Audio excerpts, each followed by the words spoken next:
I do want to be clear. Allowing the Keystone Pipeline to be built requires a finding that doing so would be in our nation's interest. And our national interest will be served only if this project does not significantly exacerbate the problem of carbon pollution. The net effects of the pipeline's impact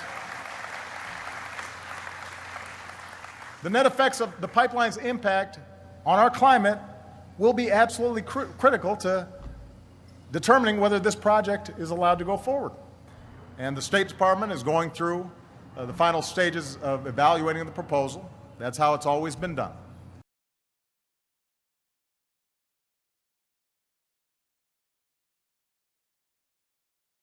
We do not have time for a meeting anywhere of the Flat Earth Society. We need people all over the world to raise their voices and to be heard. There is still time for us to significantly cut greenhouse emissions and prevent the very worst consequences of climate change from ever happening at all. But we need to move on this, and we need to move together now. How about now? Can you hear me? Let's try this again. Welcome to XL Dissent. Alright, yeah. Weather's beautiful. You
have that people too.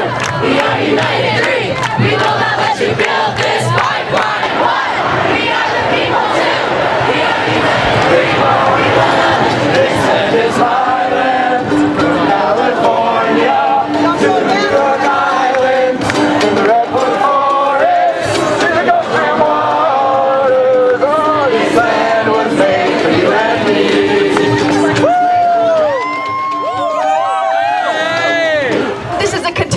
Of a movement. People are on our eyes all over the planet. The indigenous people of Canada. They started a movement against the tar sands because their home, their indigenous tribal land was being attacked by this industry that said that, you know, who cares what happens to you? We're going to make big money, so that's all that's really important. And so we have indigenous movements all over the world. We have movements of the people. We have movements of the youth that are rising up to combat these issues because we know that not only tar sands, not only KXL, but right now we are in a global crisis. Every living system on this planet is in decline. Oceans are being acidified, forests are collapsing, species are disappearing. And people are still sitting idly by, but not us.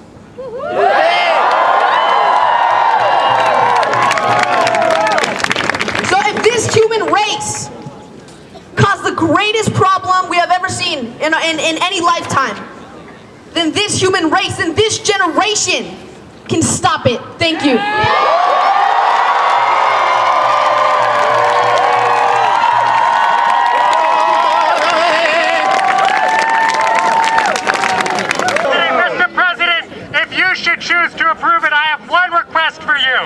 I want you to imagine that it's your future being wasted. I want you to imagine that it's your farm being taken, and I want you to imagine that it is your tribe being poisoned. And then, Mr. President, I want you to tell us that American ingenuity has run dry, that there is no other way, that we could not instead build those jobs with wind farms, that we could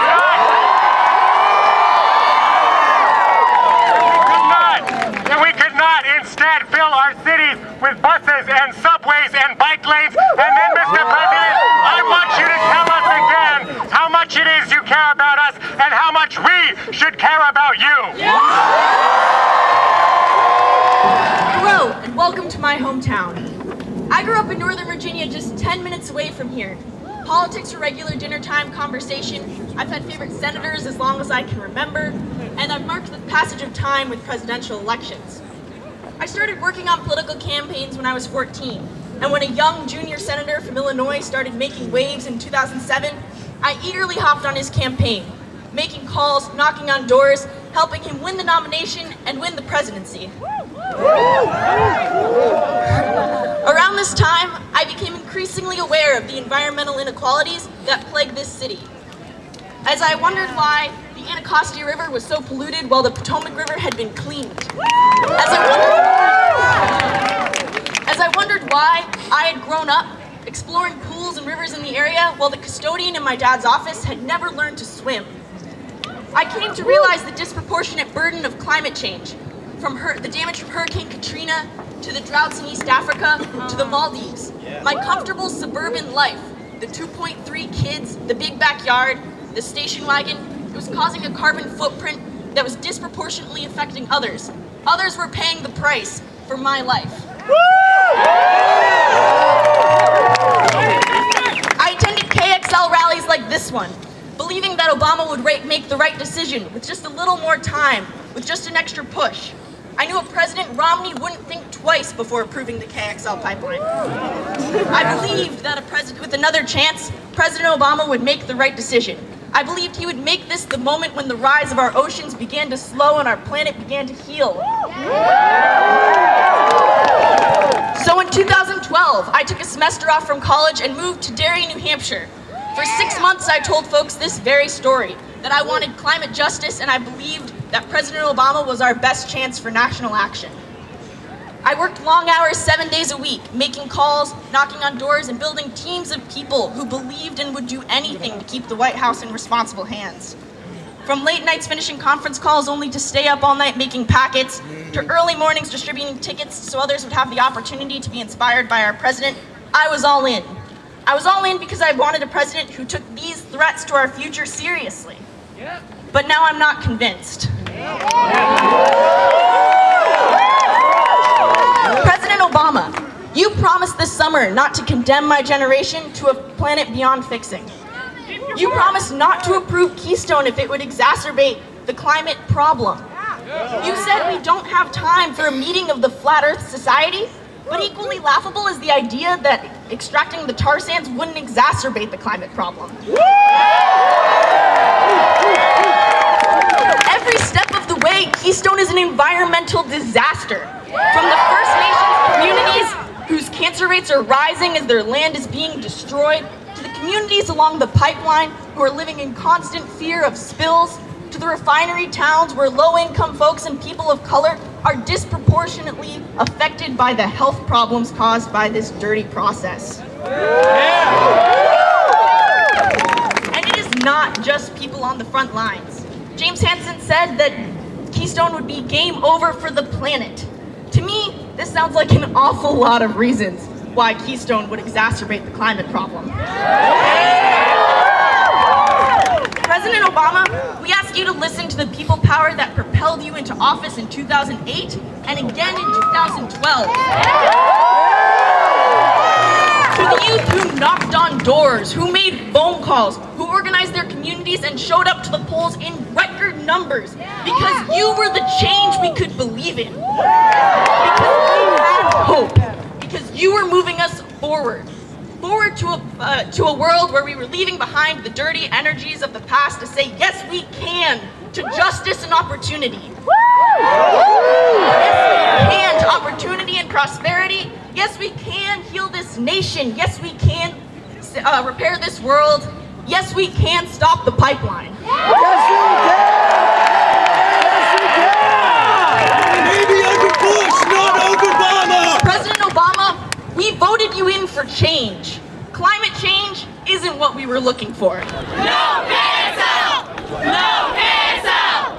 No KXL! No KXL! No KXL! No KXL! No KXL! No KXL! No What do we want? Climate justice! Do we want it? No! What do we want? Climate justice! Do we want it? Now! What do we want? Climate justice! Now! What do we want? Climate justice! Now! What do we want? Climate justice! When do we want it? Now! This is what democracy looks like.